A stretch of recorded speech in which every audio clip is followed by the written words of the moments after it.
ஒரு படம் 345 கோடி வசூல் பண்ணுது. மாசான ஹீரோ ரகுமான் மியூசிக் போடுறாரு. ஆனா அந்த படத்தால இந்தியா முழுக்க ஒரு கேள்வி எழும்புது. சினிமால ஹீரோயினை எதுக்கு மெயினா யூஸ் பண்றாங்க? ஸ்டோரிக்கா இல்ல ஆப்ஜெக்டிஃபை பண்றதுக்கா? நான் எந்த படத்தை பத்தி பேசுறேன்னு கேட்டீங்கன்னா பெடி. ராம் சரண் நடிச்சு ஜூன் 4ஆம் தேதி ரிலீஸ் ஆன படம். வசூல்லாம் பயங்கரமா ரெக்கார்ட் பண்ணிருச்சு. ஆனா ரிலீஸ் ஆன கொஞ்ச நாள்லே கான்ட்ரவர்சியையும் கூடவே கூட்டிட்டு வந்துருச்சு.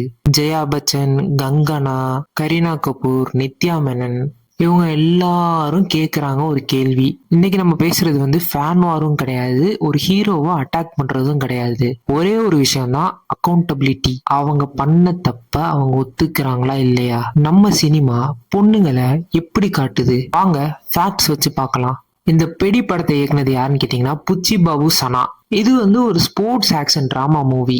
இந்த டைரக்டர் இதுக்கு முன்னாடி உப்பண்ணான்னு ஒரு படம் எடுத்து நேஷனல் அவார்ட்லாம் வாங்கியிருக்காரு. இந்த கதை எப்படி ஸ்டார்ட் ஆகுதுன்னு பார்த்தீங்கன்னா 1980s ரூரல் ஆந்திர பிரதேஷ். ஒரு லேபரர் தன்னோட காலை தியாகம் பண்ணி பேரா ஆத்லெட் ஆகி தன்னோட ஊருக்காக சண்டை போடுறான். இந்த படத்துல ராம் சரண் பேர் தான் பெடி.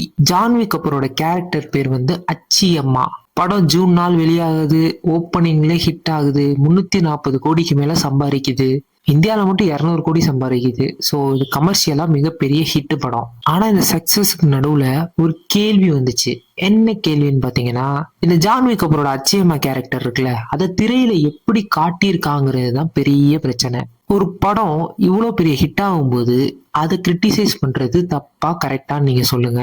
அப்ஜெக்டிஃபிகேஷன் இந்த வார்த்தையை நீங்க அடிக்கடி கேள்விப்பட்டிருப்பீங்க. வாங்க இதை ஈஸியா புரிஞ்சுக்கலாம். படத்துல ஹீரோயினுக்குன்னு ஒரு கதை வச்சு அவங்களுக்குன்னு ஒரு ஆர்க் வச்சு அதை கொண்டு போறது வேற.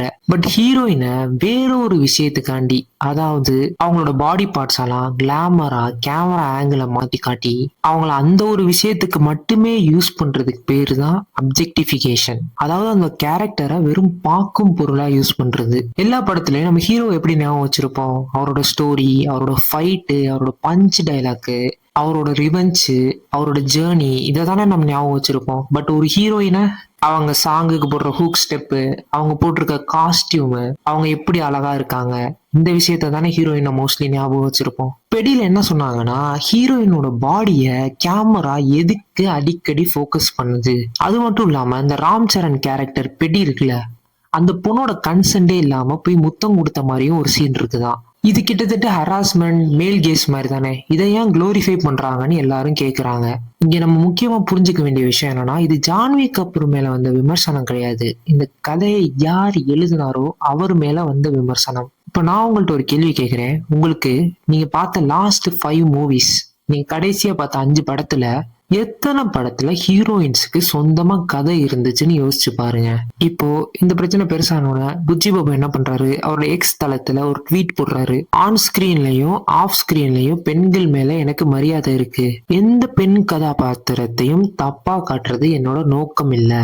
பட் என்னையவே மீறி அது தப்பா இருந்துச்சுன்னா மன்னிப்பு கேட்டுக்கிறேன்னு போட்டிருந்தாரு. அப்புறம் இந்தியன் எக்ஸ்பிரஸ்ல ஒரு பேட்டி கொடுக்குறாரு. இது மிஸ்லீடிங் ஆயிருச்சு, அச்சியம்மா கேரக்டரை மக்கள் தப்பா புரிஞ்சுக்கிட்டாங்கிறாரு. பெண்களை தப்பா காட்டின காட்சியெல்லாம் நான் நீக்கவும் செஞ்சுறேன்னு சொல்லிட்டாரு. அவரோட ஜஸ்டிபிகேஷன் என்னன்னு கேட்டீங்கன்னா, பெடி ஒரு ரொம்ப பின்தங்குன மலைப்பகுதியில இருந்து வர்ற ஒரு கேரக்டர், அவன் ஒரு ராவான கேரக்டர், அதனால அவனை ராவாவே நான் வச்சிருந்தேன். இதுதான் வந்து இவர் தரப்புல இருந்து வந்த ஜஸ்டிபிகேஷன். ஜஸ்ட் பிகாஸ் பெடி ரூரல் ஏரியால இருந்து வந்தனால அவன் இப்படிதான் ராவா இருப்பான்னு இவர் எழுதி வச்சிருக்காரு. பட் அது கரெக்டா தப்பான்னு நீங்க சொல்லுங்க. இங்கதான் அடுத்த டிபேட் வருது. என்னன்னு கேட்டீங்கன்னா, சரி இவர் தப்ப ஒத்துக்கிட்டாரு, ஓகே அது நல்லதுதான் தப்ப ஒத்துக்கிறது. இன்னொரு கூட்டம் என்ன சொல்லுதுன்னா, இப்ப இருக்கிற இந்த யோசனை உங்களுக்கு முன்னாடியே இருந்திருந்தா இந்த சீன்லாம் நீங்க வந்து தியேட்டர்ல ரிலீஸே பண்ணியிருக்க மாட்டீங்க. ஒரு பிரச்சனை வந்ததுக்கு அப்புறம் தான் உங்களுக்கு இதெல்லாம் கண்ணுக்கு தெரியுதான்னு கேக்குறாங்க. சோ ரிலீஸ் ஆனதுக்கு அப்புறம் ஒரு சீனை கட் பண்றது உண்மையிலே மன்னிப்பு கேட்கறாங்களா இல்ல டேமேஜ் கண்ட்ரோல் பண்றாங்களான்னு உங்க ஒப்பீனியனை சொல்லுங்க. சினிமாங்கிறது ஒரு ஆர்ட். ஒரு டைரக்டருக்கு ஒரு ஃப்ரீடம் வேணும். அதாவது அவரோட கேரக்டரை அவர் எப்படி யோசிக்கிறாரோ அப்படி காட்டுறதுக்கு. சோ இப்ப மக்கள் வந்துட்டு எல்லாத்தையுமே கிரிட்டிசைஸ் பண்ணா அந்த ஃப்ரீடம் போயிருமா? இது வந்து முதல் கேள்வி.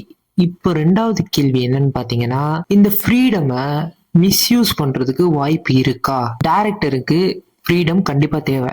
பட் அதை ஒரு லூப் ஹோலா யூஸ் பண்ணி அப்ஜெக்டிஃபிகேஷன் பண்றது கரெக்டா தப்பா? தப்பு தான். எவ்வளோ ஃப்ளாடு கேரக்டர் ஆனா இருக்கட்டுமே, ஆனா சில விஷயங்களை குளோரிஃபை பண்ற மாதிரி எடுக்கிறது கண்டிப்பா தப்பு. ஏன்னா அது கண்டிப்பா மக்களை இன்ஃப்ளூயன்ஸ் பண்ணும். டைரக்டருக்கு அந்த ஒரு ரெஸ்பான்சிபிலிட்டி கண்டிப்பா தேவை. ஏன்னா உங்களோட கதைய சின்ன குழந்தைங்கல இருந்து பெரிய ஆளுங்க வர கண்டிப்பா பார்ப்பாங்க. உங்க மனசுல தோன்ற எல்லாத்தையும் எடுக்க முடியுமா அப்படின்னு கேட்டீங்கன்னா இந்த காலத்துல அதுக்கு வாய்ப்பே கிடையாது. ஒரு சொசைட்டில சில ரெஸ்பான்சிபிலிட்டிஸை கையில எடுத்துதான் ஒரு படம் எடுக்கணும். இது முழுக்க என்னோட கருத்து. உங்களுக்கு என்ன தோணுதுன்னு கமெண்ட்ஸ்ல சொல்லுங்க. இப்போ எவ்வளவுக்கு எவ்வளவு டைரக்டருக்கு ஆர்ட்ல ஃப்ரீடம் இருக்கோ அதே மாதிரி மக்களுக்கும் கிரிட்டிசைஸ் பண்றதுக்கு ஃப்ரீடம் இருக்கு. இப்போ பெடி படத்துல அதான் நடந்திருக்கு. டைரக்டர் அவர் இஷ்டத்துக்கு படம் எடுத்து வச்சிருக்காரு. இப்ப மக்கள் அதை கேள்வி கேட்கறாங்க. நம்ம இந்த இடத்துல இன்னொரு கேள்வியும் கேட்கணும். இது பெடி மட்டும் தானா, இல்ல இது எல்லா சினிமாலையும் நடக்குதா? முக்காவாசி சினிமா இதே மாதிரிதான் இருக்கு. ஒரு பெண் கதாபாத்திரத்தை எதுக்கு யூஸ் பண்றாங்க? முக்கியமா ஒரு பாட்டுக்கு யூஸ் பண்றாங்க, இல்லாட்டி ஒரு லவ் ஸ்டோரிக்காண்டி யூஸ் பண்றாங்க. சோ ஹீரோவோட ஃபேண்டசிக்காக அவங்கள யூஸ் பண்ணிக்கிறாங்க. அதுக்கு நம்ம எல்லா படத்தையுமே குத்தம் சொல்ல முடியாது. சில படங்கள்ல பெண்களுக்கு நல்ல ரோல் இருக்கு. பட் மெஜாரிட்டி ஆஃப் த மூவிஸ்ல நான் சொல்றதுதான் நடக்குது. அதை கண்டிப்பா நீங்க டினை பண்ணவே முடியாது.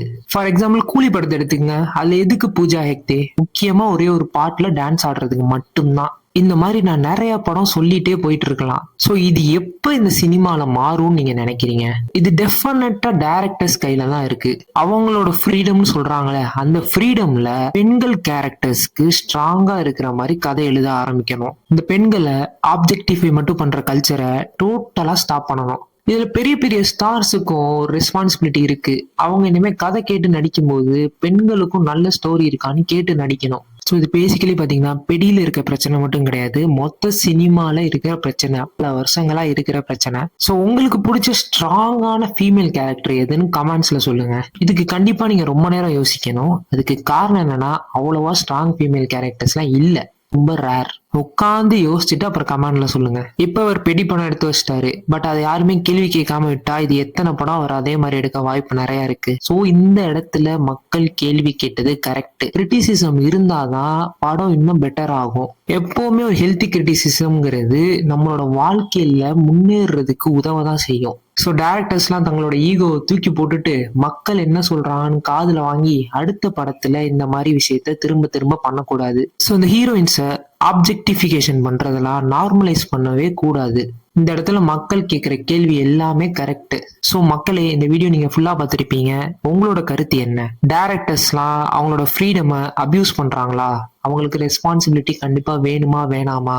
பெரிய ஸ்டார்ஸ்லாம் கொஞ்சமாச்சும் கதை கேட்டு நடிக்கணுமா? அது மட்டும் இல்லாம ஹீரோயின்ஸுக்கு நல்ல ரோல் கிடைக்கணுமா இல்லையா? ஸோ உங்களோட கருத்துக்களை நீங்க பதிவு பண்ணுங்க. இந்த வீடியோ பிடிச்சிச்சுன்னா லைக் பண்ணுங்க, ஷேர் பண்ணுங்க, சப்ஸ்கிரைப் பண்ணுங்க. நான் அடுத்த வீடியோல சந்திக்கிறேன். பாய்.